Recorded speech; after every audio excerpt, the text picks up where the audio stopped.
What is up, guys? It's Jimbo here and welcome back to another Starfield video. Today we're going to be jumping into how to build a starter outpost and basically getting yourself set up for all of your resources that you'll need for later on in the game. It's good to go and get this done early so you have some form of at least passive resource generation that you can go back to, and then as you upgrade and play throughout the game, you'll be able to get more things to add to an outpost. We're going to cover how you can actually build an outpost, the shopping list that you're going to need to be able to build everything, and also, where you can put them in different outposts and how to actually build it itself, and also some of the best locations to go to and starter locations, and also explaining a little bit about cargo links and some other good information as well. So let's jump in.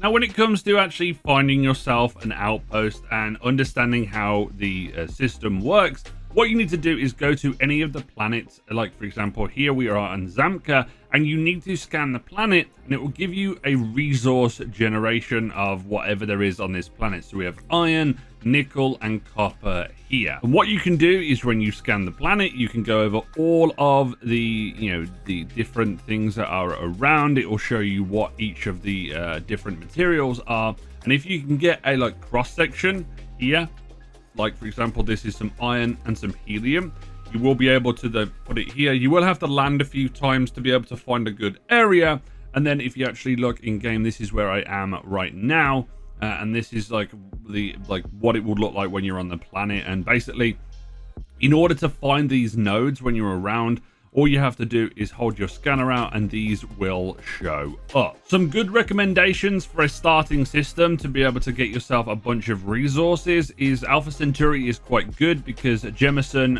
is a good place to have like a main home base. And then also the planet of Kurtz also has some aluminium on it.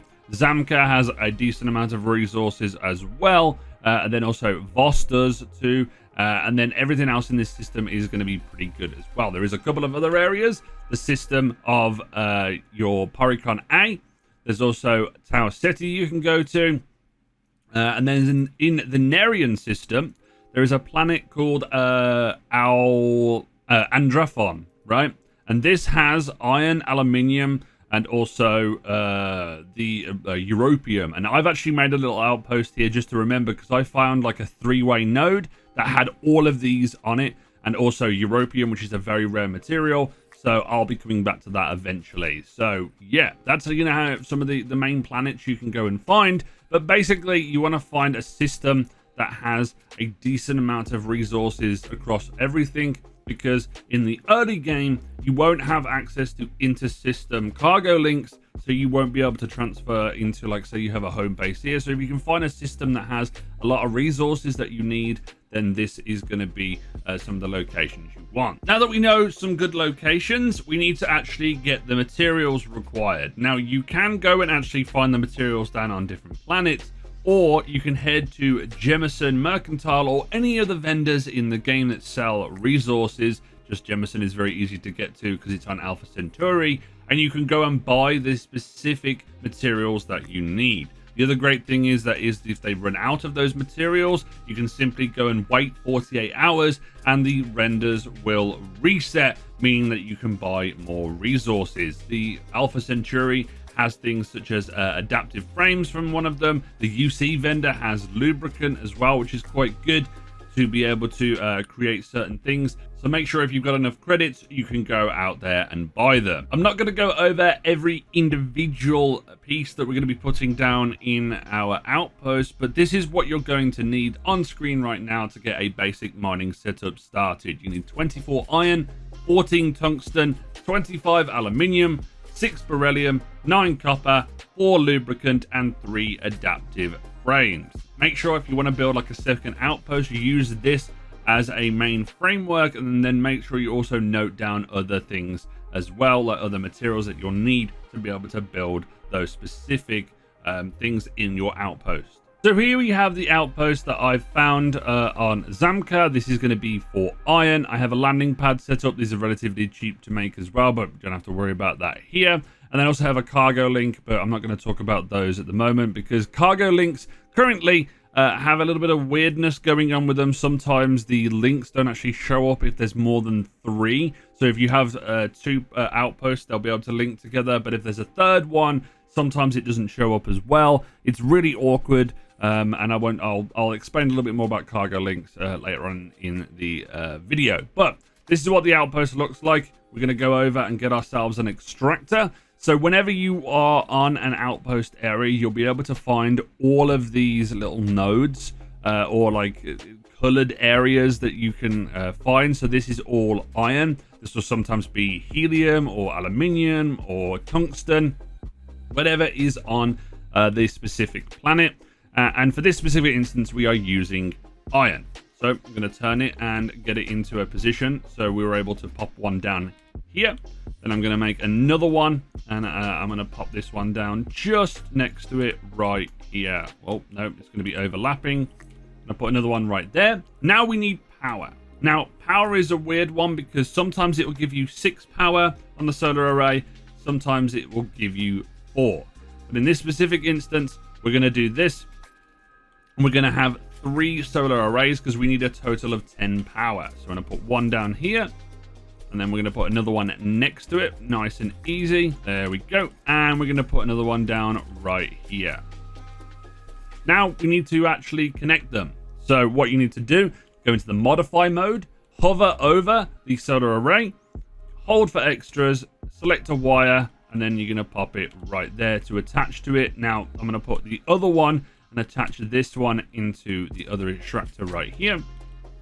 Then I'm also going to use the solar array to connect to this time so we have some additional power. As you can see, boom, able to work quite easily.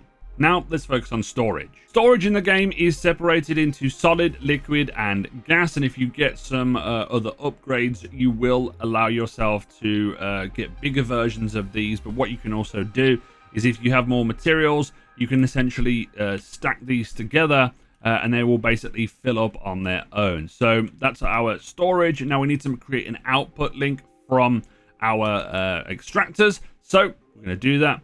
We're going to literally click the second mouse button or whatever it is on the platform you're on. And we're going to put them and connect it into it right there. Now, what I'm going to do is put a transfer container down. I'm going to put the transfer container over here next to the flight bay or the landing bay that I have, just because I want it to kind of looks cool where it is. And the way that this works is whenever you are on your ship, there'll be an additional inventory that shows up when you land. All you have to do is land on the planet, wherever your outpost is, and then go into the cargo inventory and scroll through until you see whatever the name of this area is. So if this is Iron Farm, this is going to be show up there. But you also need to make a transfer link or like an output link. So we're going to do that. I'm going to connect this all the way over to here. And there we go. This is the base setup. And essentially all you would do is if you need more power, you can then put more solar arrays down. There's more areas for us to grab iron, and you can replicate this at every single area for specific things that you want. So whether that's copper, whether that's aluminium, whether that's iron, whether that's nickel, for example. It is a little bit different when you're doing gases. So, for example, helium, but still, this is where you actually want to. This is a good setup that you kind of want. Now, let's talk about cargo links, because there is an outgoing and an incoming. If you are sending things out from the cargo link, you can literally just put this down as all of the stuff goes into the outgoing. And what you can do is create another output link from the transfer container that goes into the cargo link, and there you go. You're able to send this stuff away. Say you have somewhere that you can send it where you have all of your resources, and then you can sell them, or you can actually use this as additional cargo. So for example, this only has around about 75 in it. This only has about 200 or so, or 300 or so, and these both have up to 600 each. So you can just not link this to anywhere and then just have some additional storage when it comes to a cargo link. The last thing I will say is there is a couple of skills that you're going to need in this specific instance in the later part of the game. Outpost engineering will give you improved modules, and then also you're able to craft modules on a different planet that is of a harsh temperature. This is going to be very good that you'll need. There's also research methods that you'll need eventually to be able to use it to get additional like crafting bench recipes, that type of thing. And then there's also planetary habitation, which is also very good as well. But I haven't unlocked these just yet. But yeah, this is going to be the ones that you want to go with when you're going with Outpost. But there you have it, guys. There's my quick guide to getting yourself set up for a very, very basic outpost to generate the resources that you need. I'm going to make a follow-up video on this once I've dived into different research projects and all the different things for crafting. So stay tuned for that video real soon. Hopefully this video has been informative and helpful. If it has, please leave a like on it, subscribe if you're new, and turn on the notification bell as always. And leave a comment on the comment section. What are you going to build in Starfield? That'll be something really cool to discuss in the comments. And as always, this has been Jimbo, and I'll see you guys next time.